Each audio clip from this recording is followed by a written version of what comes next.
Luis Pabon, also der dritte Mann im Ring mit den letzten Instruktionen. 47 Jahre alt, bestreitet hier, oder leitet hier, muss man ja sagen, seinen 129. Weltmeisterschaftskampf. Also der Machtkampf in Moskau. Wladimir Klitschko, die Nummer 1 der Welt, und der hier will das ändern, Alexander Sascha Povetkin.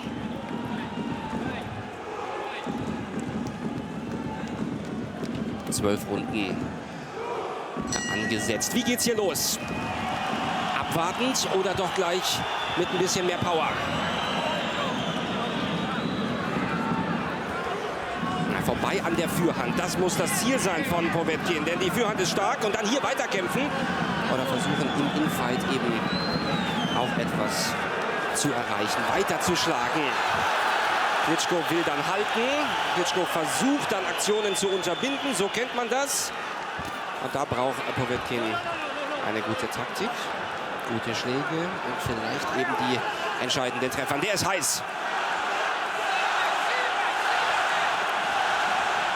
Versucht zum Körper. Das ist eine gute Idee von Povetkin. Nicht immer gleich versuchen, zum Kopf zu schlagen, sondern tief reingehen, zum Körper treffen, dann zum Kopf hinterher nachziehen. Ja, auch der Versuch mit der überfallartigen Rechten. Also macht das hier in der ersten Runde gut.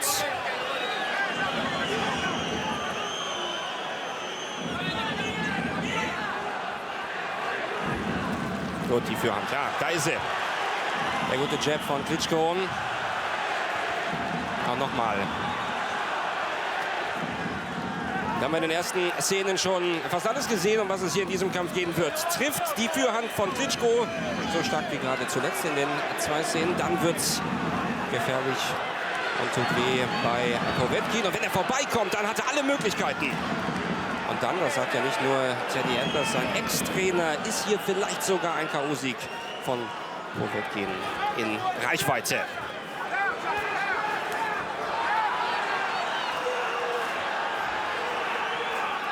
Schön wieder die Führhand.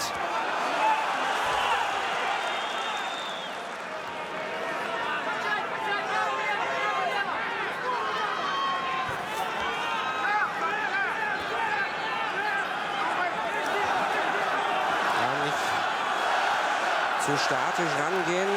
Povetkin. Hier versucht er dann weiterzuschlagen. Das macht Klitschko ganz geschickt. Er ist der größere Mann. Er legt sich ein bisschen drauf. Er hängt ein bisschen und dann ist natürlich kein Platz da für die Hände von Povetkin.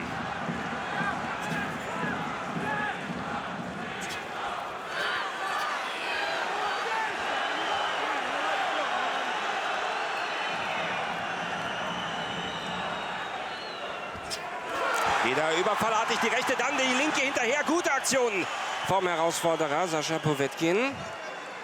Da darf Klitschko auch nicht stehen bleiben, da muss er sich bewegen, da muss er weggehen. Und die Antwort folgt sofort. Die letzten Sekunden, wieder die linke. Stärker Treffer von Klitschko. Aber nur zu Boden geschubst, da wird er nicht angezählt.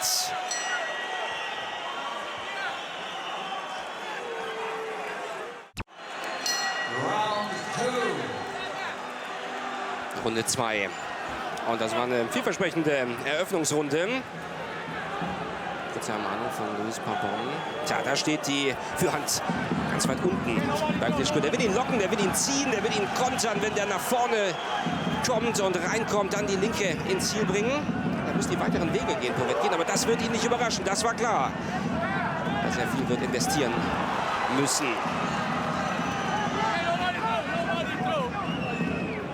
Da wurde viel im Vorfeld drüber diskutiert beim Rules-Meeting. Die Szene, die wir gerade gesehen haben. Ist das dann Runterdrücken von Klitschko, also halten, oder ist das Abducken von Povetkin? Da wird Luis Pabon sich eine Meinung zu bilden müssen, der Ringrichter, und dann im Zweifel eben auch entscheiden, ob es dafür eine Ermahnung gibt oder vielleicht im späteren Verlauf des Kampfes auch einen Punktabzug.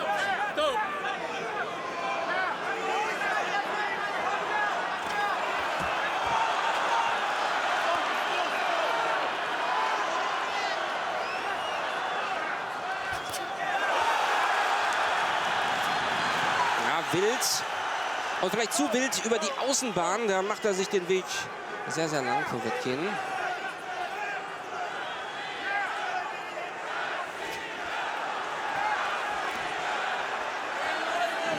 Es wird ein bisschen auch eine Ringerei. Klitschko jetzt tänzeln, wie man ihn selten sieht.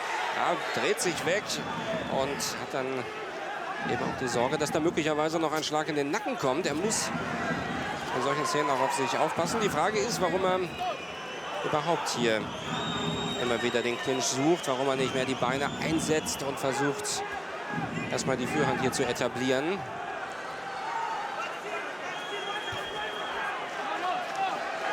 Also der linke Haken gefällt mir gut von Klitschko. Die Ermahnung von Pardon.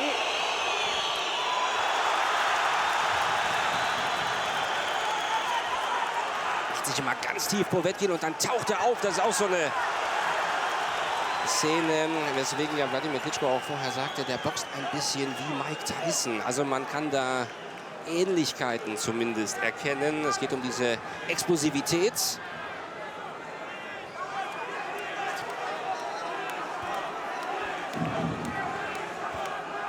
Ups. Guter linker Haken an die Schläfen und da muss Povetkin zu Boden in dieser zweiten Runde. Na, kurz nicht aufgepasst. Er hat es ja angekündigt, wenn man hier einmal einen Augenblick einen Fehler macht, dann kann was einschlagen. Und da war es schon der linke Haken.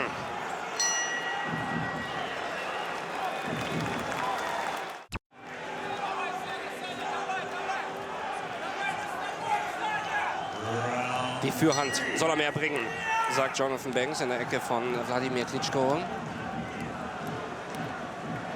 Vergessen, was da in der letzten Runde passiert ist. So hat es Stacey McKinley an die Adresse von Povetkin gesagt. Weiter nach vorne gehen, das war nur ein Wischer, ein Glückstreffer. Naja, aber er hat ihn gespürt und hat dann die Kontrolle übers Bein verloren. Musste kurz zu Boden, er wirkt wieder klar. Und jetzt ist die Frage, wie geht er damit um? Er war noch nie am Boden vorher in seiner Karriere, hier jetzt schon. Kann er das wirklich einfach so wegwischen, Alexander Povetkin? Und er spielt das dann noch im Hinterkopf irgendwie eine Rolle.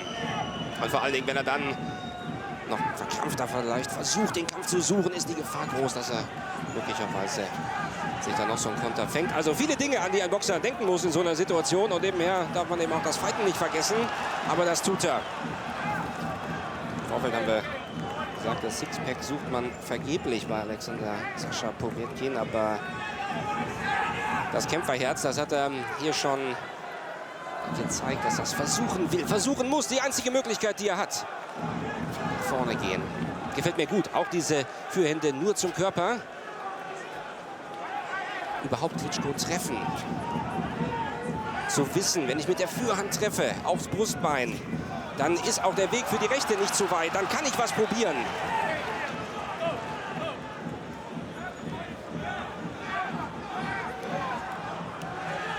Runde 10:8 sogar durch den Niederschlag. Erste Runde kann man unentschieden geben. So habe ich mal hier gewertet. Wir haben auch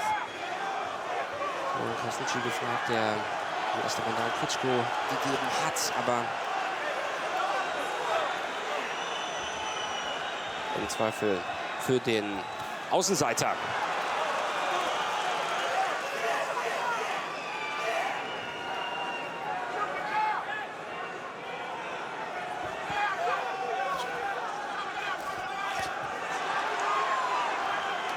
Mit wilder Entschlossenheit geht er da nach vorne.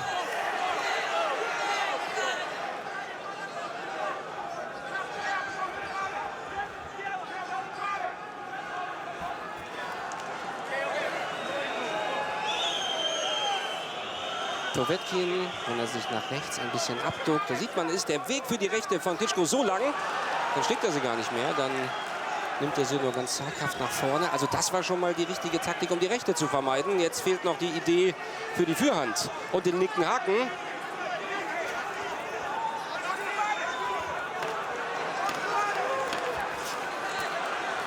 Letzten Sekunden dieser dritten Runde. Klitschko ruft sich hier immer mehr in diesen Kampf.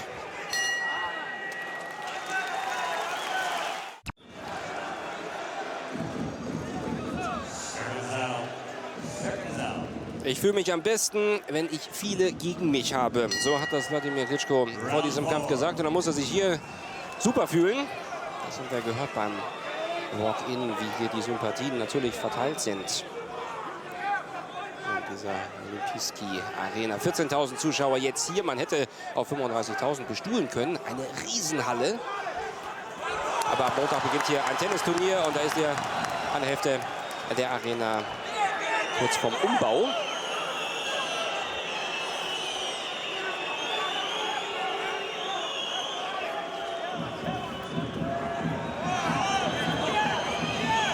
Der eine duckt sich ein bisschen ab, der andere nimmt das dankend an, dreht sich weg.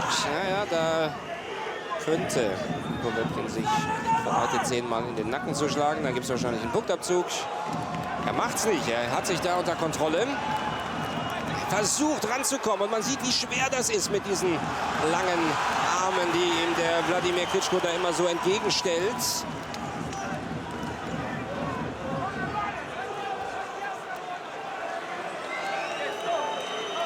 Und sich da immer drauf lehnen mit den ganzen 109,6 Kilo. Das kostet Alan Povetkin eben auch Kraft. Versucht irgendwie zu schlagen. Und Luis Pabon lässt das laufen und hofft, dass die sich da irgendwie wieder aus diesem Clinch lösen, solange die Arme frei sind. Also solange man theoretisch schlagen könnte, muss er nicht unterbinden.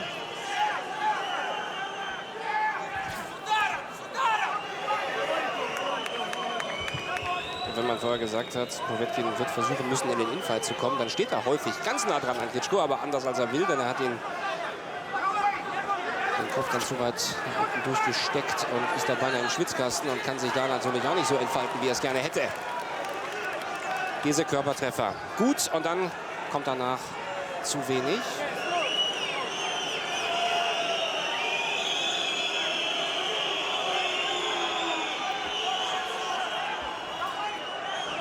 Nimmt Maß für die Rechte, aber da konnte Povetkin sich wegducken.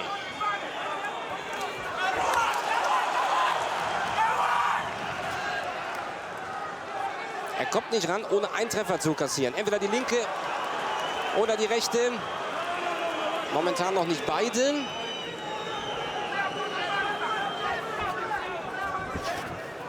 Wie ein Widerstier. Er versucht es. Kämpferherz, wie gesagt, das ist vorhanden. Der russische Ritter, die letzten Sekunden. Aber noch mal durchgekommen.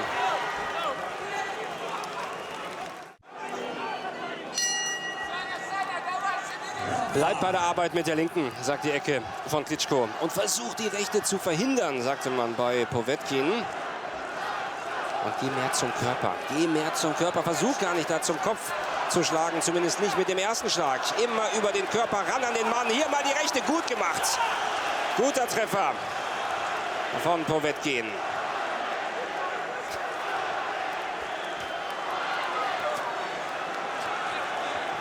Der fightet noch. Er ist noch lange nicht am Boden hier. Er hat es ja auch in dem Film vorher gesagt, auch wenn ich 11 Runden verloren habe, werde ich in der 12. noch mal alles geben. Soweit ist es noch nicht. 11 Runden hat er noch nicht verloren.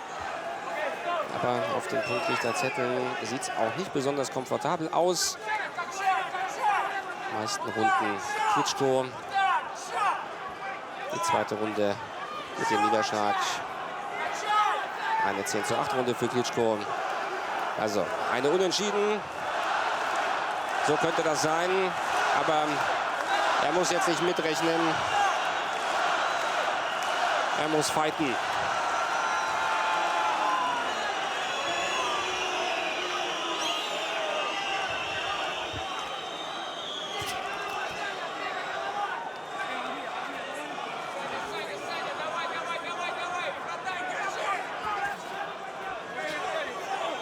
Der Klitschko fällt da mit der rechten hinterher. Und da war sie drin.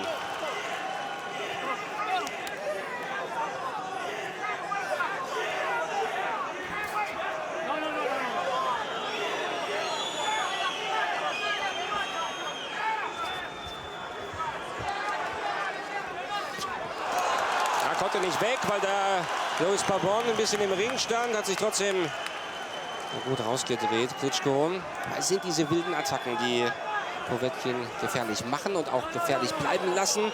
Und immer wieder diese Szene. Er versucht die Fürhand, er versucht die rechte und dann steht er ganz nah dran und klammert. Und hält hier.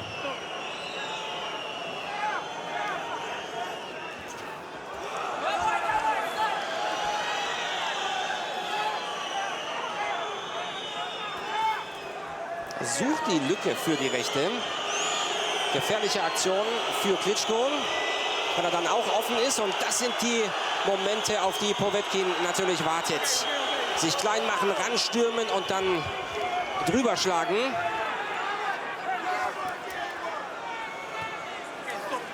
Ja, nicht schön anzusehen, dieses Geklammere, Gehalte. Die Szenen zwischendrin, wenn gekämpft wird, sind deutlich besser.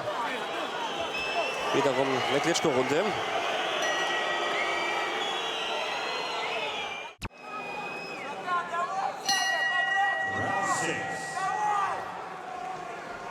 Ja, was man da alles zu Povetkin gesagt hat, was er machen soll, auf was er achten soll. Mein lieber Mann, also dem muss der Schädel allein davon brummen. Und unabhängig von den vielen Treffern, die er hier zwischendrin kassiert hat von Klitschko. Und da hat man gesagt, vergiss die rechte. Lass die einfach vor dem Gesicht. Pass auf, fang damit die Attacken von ihm ab. Nur links. Entweder der Haken oder der Jab mal wieder. Vergiss die rechte. Hier wieder die linke. Da kommt sie gut. Und dann kann er weggehen und dann kann er ihn austanzen. Fechten mit der Faust. So nennt man Boxen ja auch. Ja, zwischendurch sieht man es manchmal, was dann gemeint ist, wenn nur die Fürhand geschlagen wird. Wenn er so auf der langen Distanz steht. Wenn Povetkin weiß, so komme ich ja nicht ran. Ich muss irgendwas tun. Und Klitschko ihn da fängt. Wieder schön. Wenn er so weggeht und wenn er sich bewegt, dann wird es immer schwerer, weil der Weg immer länger wird.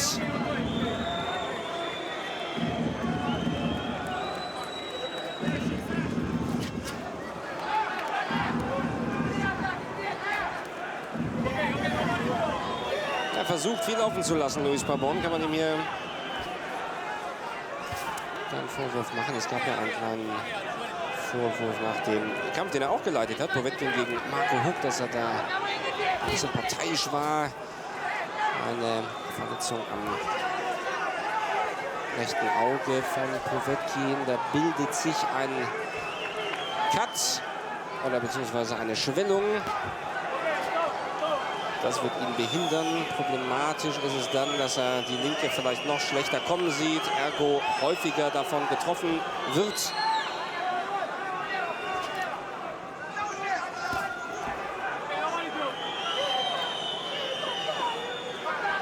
Unser Experte Luan Krasniqi diesen Kampf hier wertet, können Sie übrigens bei RTL Inside verfolgen. Aber da stehen viele Zehner bei Klitschko und viele Neuner und ein Achter bei Povetkin. So viel kann ich Ihnen verraten. Der Sieger einer Runde, denn so wird er gewertet. Er hält 10 Punkte, der unterliegenden 9 oder eben eventuell weniger, wenn es den Punktabzug gibt, wegen Anzählens oder anderer Dinge. Die 3 Punktrichter Ted Gimser aus den USA, Glenn Feldman und Philipp Verbeke aus Belgien.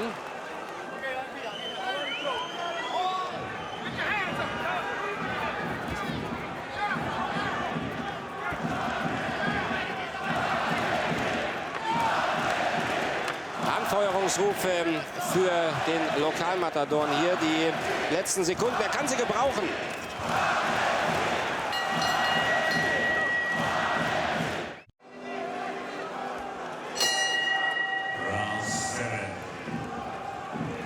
Die 7. Runde.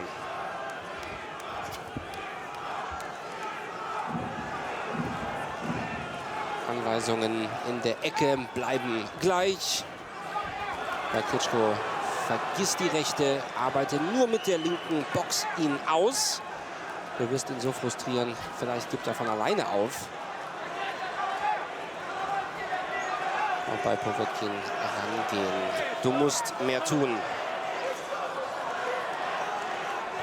Oh, links, rechts, guter Treffer und ein bisschen geschubst, was sagt Luis Pabon. Schlagwirkung, sagt er, auch wenn Povetkin sagt, da bin ich doch nur zu Boden geschubst worden am Ende. Die Schlagwirkung war natürlich vorher da, zumindest die Treffer. Und demzufolge kann man das machen. Also links, rechts von Klitschko. War nie am Boden vorher. Hier mittlerweile zweimal. Und die russischen Fans werden etwas ruhiger. Und die rechte nochmal. Oh, da war er kurz davor, nochmal zu Boden zu gehen. Das Knie war schon wackelig, aber er versucht sich auf den Beinen zu halten. Klitschko schlägt nochmal die linke und versucht jetzt hier das Kampfende herbeizuführen. Er trifft ihn und Povetkin nochmal am Boden zum zweiten Mal in dieser Runde. Er ist da dran geblieben, hat nicht locker gelassen. Wladimir Klitschko, kann er jetzt das Ende hier herbeiführen? Versuch mit der rechten, noch 1 Minute 25. 3 Niederschläge in einer Runde bedeuten nicht mehr automatisch das Kampfende. Die Regel gab es mal. Also kann sich nicht darauf verlassen, dass der nächste Niederschlag reichen würde. Die linke war wieder drin. Povetkin kann sich nicht verteidigen. Versucht da wegzukommen, aber wird immer wieder getroffen. Noch über 1 Minute. Und Klitschko nimmt Maß. Und die Reflexe sind weg bei Povetkin. Nächster Treffer. Was macht Pabon? Er zählt ihn an. Er hatte schon gedacht, er nimmt ihn vielleicht raus. Wird zum 3. Mal in dieser Runde angezählt. Ja, jetzt nicht drauflegen. Klitschko, jetzt schlagen.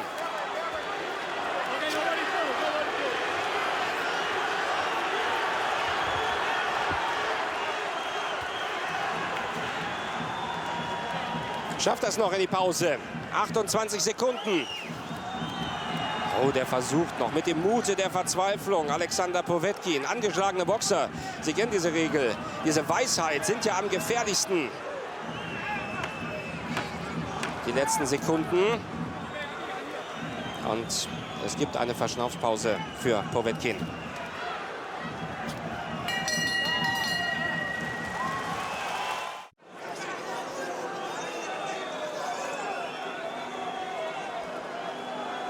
Was für eine Runde von Klitschko. Diese 7., die er deutlich gewonnen hat. 3 Niederschläge. Und trotzdem gibt es da meistens noch ein 10:7. Also da wird nicht zusätzlich abgezogen. Das ist die maximale Negativscore, den man da sozusagen erreichen kann. Luis Pabon war in der Pause in der Ecke und hat mal reingehört. Povetkin hat gefragt, willst du weitermachen? Bist du noch klar? Und er sagte, auf jeden Fall. Wird er hier noch mal alles probieren. Und wie viel ist das noch? Ganz schwere Runde.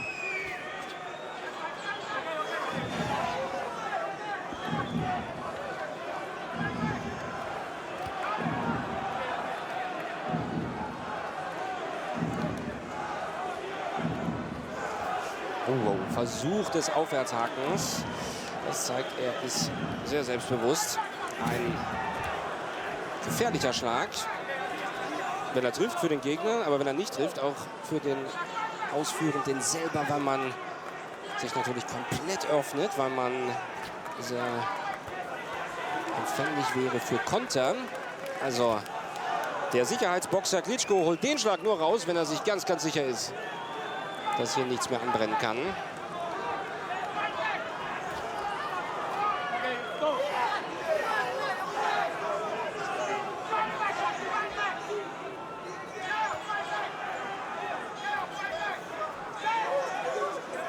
Klitschko geht zurück, überlässt jetzt Povetkin ein bisschen die Initiative.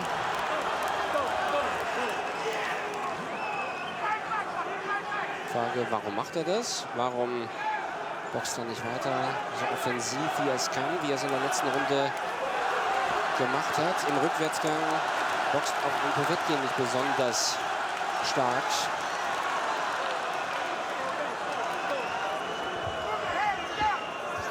Das ist ja die Kritik, die er häufig einstecken muss, Wladimir Klitschko, dass er in solchen Momenten einfach wieder zu sehr den Sicherheitsmodus einschaltet, den Sicherheitsgurt anlegt und sagt, hier fahre ich das ganz locker nach Hause.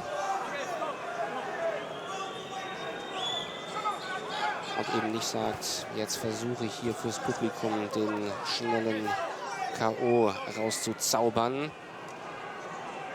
Bislang noch keine klaren Treffer in dieser 8. Runde und das nach der Gala-Vorstellung im vergangenen Durchgang.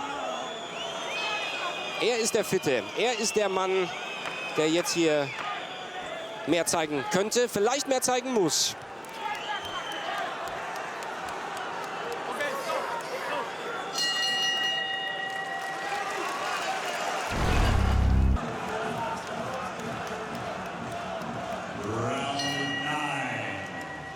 Und schon mal Wecker stellen. Morgen früh 6:45 Uhr deutscher Zeit. Vettel auf Pole, Formel 1 aus Korea. Auch da macht es natürlich Sinn, dabei zu sein und dabei sein in diesem Kampf. Dabei bleiben will man auch in der Ecke von Alexander Povetkin. Du musst alles reingeben, was du jetzt noch hast. Du musst schlagen. Mit links, mit rechts. Hoppla, geschubst, sagt Pabon. Gibt es da einen Punktabzug? Gibt es da eine Ermahnung? Er belässt es bei einer Ermahnung. Nicht wegschubsen. Oh, der linke Haken. Der braucht die rechte heute fast gar nicht. Wladimir Klitschko, immer wieder kommt die linke. Und nochmal. Und jetzt Nasenbluten bei Povetkin. Dem bleibt nichts erspart.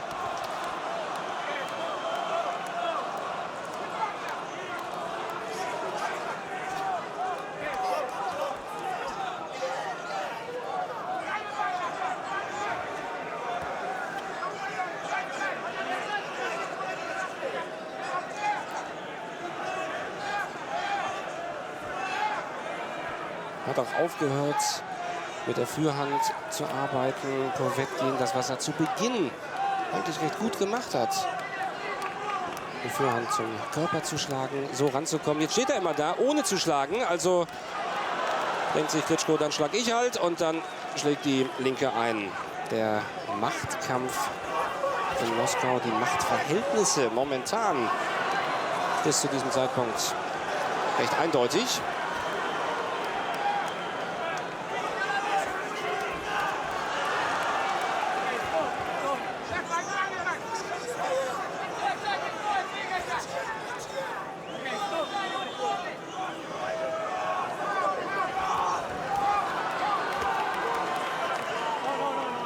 Lockere Schläge von Klitschko. 15. Titelverteidigung in dieser Regentschaft. 24. WM-Kampf insgesamt. Bislang 21 Siege, 2 Niederlagen.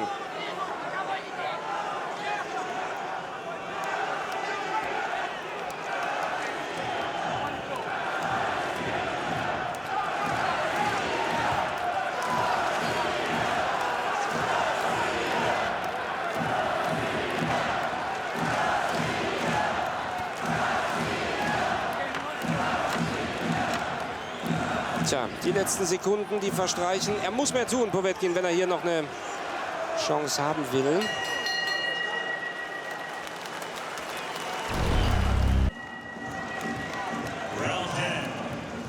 Er hat es ihm vorgetanzt in der Ecke gerade. Jonathan Banks bei Wladimir Klitschko. Beinarbeit, schön weggehen. Immer in Bewegung bleiben und nur noch die Fürhand. Der kann die Fürhand nicht verhindern. Das liegt zum einen daran, dass er Schwierigkeiten damit hat. Zum anderen hat er schon eine Schwellung am Auge. Möglicherweise ist da die Sicht ein bisschen beeinträchtigt. Also gerade was den linken Haken betrifft, den muss er immer nehmen. Und hier wieder Fürhand, Fürhand. Man ist schon deutlich langsamer geworden, auch in seinen Aktionen. Alexander Povetkin, der ja den normalen Gürtel der WBA hält, der World Boxing Association.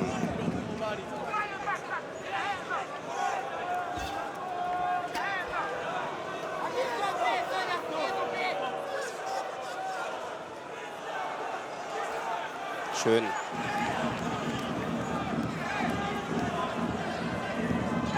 Ja, jetzt boxt er mit Übersicht.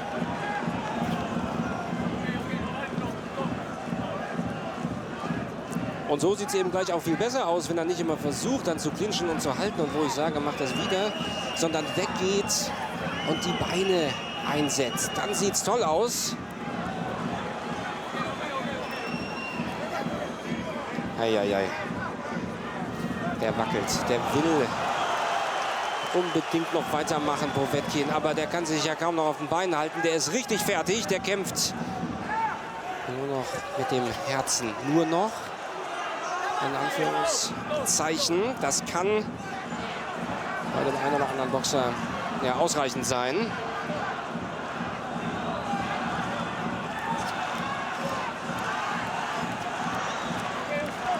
Wieder die linke.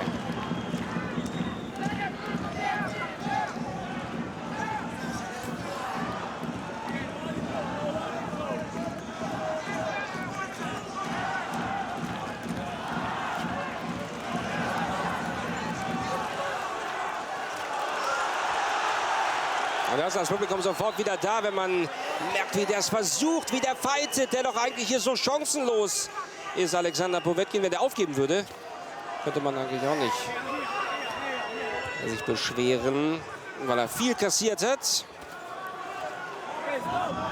Aber dann nach Punkten hier nichts mehr reißen kann, reißen wird. Der hofft nur noch auf diesen einen Treffer, der Glückstreffer. Aber manchmal braucht es eben nicht nur Glück, sondern man muss sich das hart erarbeiten. Und dafür tut er viel tun, hier vor heimischem Publikum.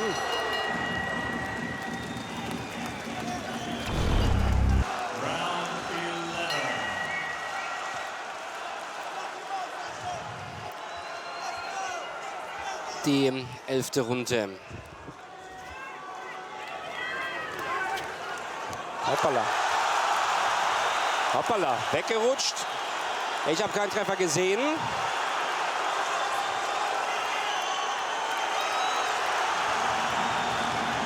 Aber sofort ist natürlich das Publikum da. Sofort wittert auch Povetkin,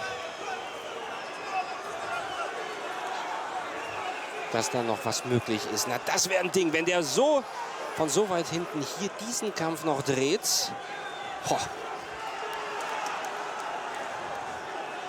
Das wäre ein absoluter Wahnsinn. Tja, man darf nicht eine Sekunde weggucken. Ich habe gerade auf den Zettel geschaut und schon stolperte Klitschko oder wurde er getroffen. Da war ein Treffer oben an der Schläfe gerade.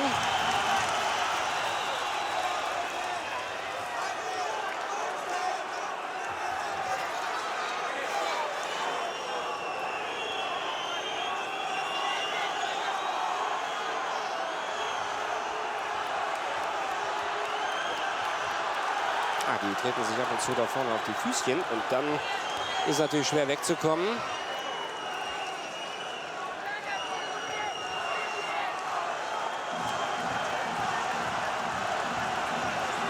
Wieder die Vorhand. Ja, und dann kommt er zwar ran, Povetkin. Und dann ist die Distanz auf einmal schon wieder zu kurz, um dann noch einen Schlag ins Ziel zu bringen. Wieder links, jetzt hält er. Und hält ganz tief, schon beinahe in den Kniekehlen. Povetkin, der will hier nicht runtergehen. Aber da ist schon einiges an Pudding in den Beinen. Das war runtergeschubst. Da wird er nicht angezählt. Aber ich habe da auch ein bisschen Ellbogeneinsatz gesehen. Jawohl, da gibt es einen Punktabzug. Das kann man machen. Das kann man machen.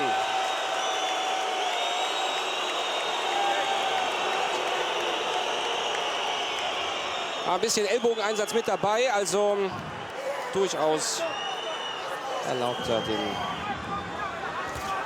Punkt abzuziehen, so wie es Luis Pabon hier auch tut. Also, Wladimir Klitschko ist Super-Champion der WBA. Aber auch alle anderen Titel stehen natürlich hier auf dem Spiel.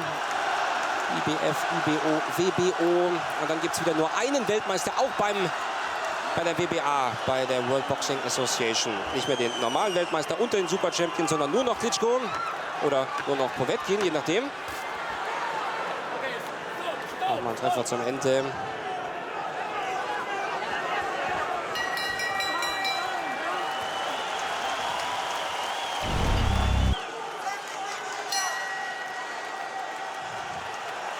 Die letzte Runde, der 12. und finale Durchgang. Und da gibt es das faire Shake Hands vor dieser 12. Runde. Kein unfairer Kampf. Nicht das ganz hohe boxerische Niveau. sich Tape gelöst am Handschuh von Alexander Povetkin. Da wird es gleich eine kleine Verschnaufspause geben, weil das eigentlich wieder angeklebt werden muss. Also sobald es da die Möglichkeit gibt und Luis Pabon das sieht, wird er mit ihm in die Ecke gehen.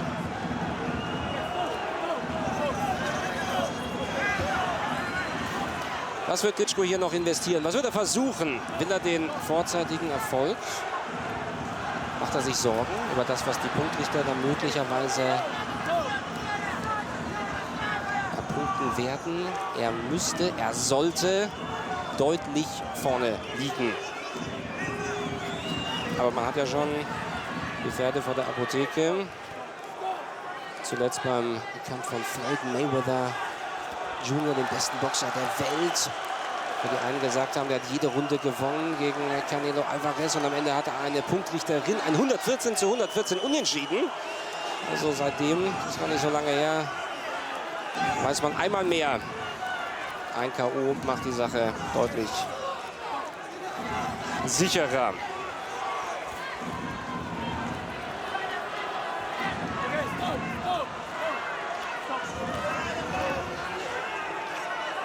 Jetzt wird das mit dem Tape gesichert. Ja, das kann auch so ein kleiner Trick gewesen sein von Stacey McKinley, das in der Pause ein bisschen zu lockern, um eben genau diese paar Sekunden hier noch zu holen. Das dauert nämlich jetzt auch ordentlich lange.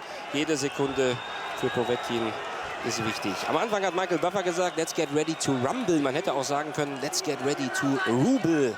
So wie es auch die Hamburger Morgenpost schrieb. 23,233 Millionen US-Dollar wurden ja hier für diesen Kampf als Börsenangebot abgegeben. Wladimir Klitschko erhält 75% davon.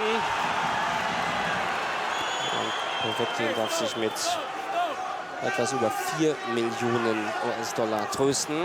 Das reicht für den einen oder anderen Eisbeutel. Naja, wieder ein bisschen, vielleicht nicht geschubst, aber na doch geschubst. Na doch nicht geschubst. Ich dachte, Luis Pabon will noch einen Punkt abziehen.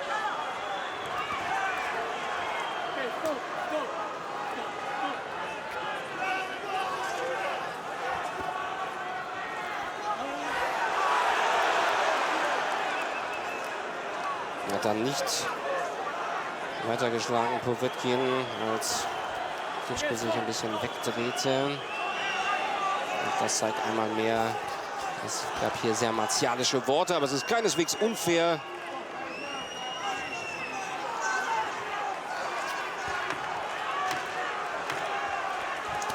Wer landet den letzten Treffer?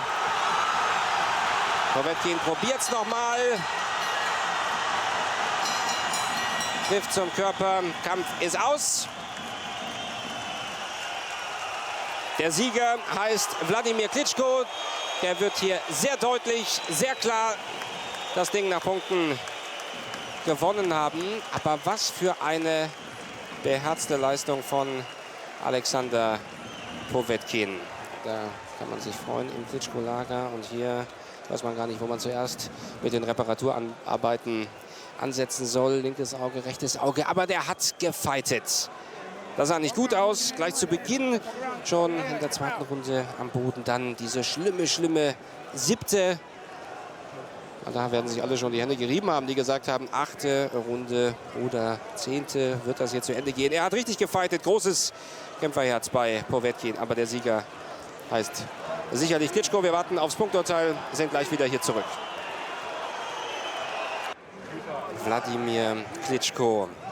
Und hier ist Povetkin. Sein Gewinnspiel hat nicht funktioniert. Unter welchem Motto steht der heutige Boxkampf? Sie haben noch die Möglichkeit, bei unserem Gewinnspiel teilzunehmen. Ist das A, Machtkampf in Moskau oder Liebesgrüße aus Moskau? Mehr Infos auf der Teletext-Seite 299. Preise im Wert von über 10.000 Euro warten da auf sie. Er hat's probiert. Mann, hat der gefightet. Auch unter den Augen von Nikolai Valujew, Ex-Weltmeister seines Zeichens. Das gilt jetzt auch für Povetkin. Was sollte er tun? Er ist nach vorne marschiert. Er hat geschlagen. Zwischendrin einfach zu viele Treffer kassiert. Da waren gute linke Hände dabei. Auch zu der Zeit, als Klitschko die Rechte ein bisschen spärlicher eingesetzt hat. Zu viel, zu hart. Und wir hören, was Michael Buffer auf den Punktrichterzetteln lesen kann.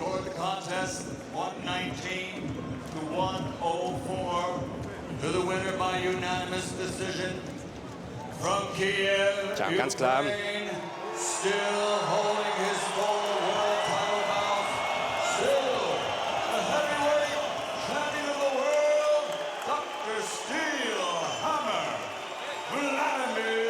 Der Sieger heißt Klitschko 119-104. Also richtig deutlich. Da war nur der Punktabzug gegen Klitschko. Ansonsten jede Runde hat er gewonnen. Dazu die vielen Niederschläge chancenlos, wenn man nur auf die Punktrichterzettel schaut. Dieser Alexander Povetkin. Er bleibt Weltmeister. 61 Siege, 52 KOs. Wladimir Klitschko die 15. erfolgreiche Titelverteidigung in dieser Regentschaft. Insgesamt der 24. WM-Kampf, jetzt 22 Siege. Er nähert sich da den ganz großen Namen. Er ist der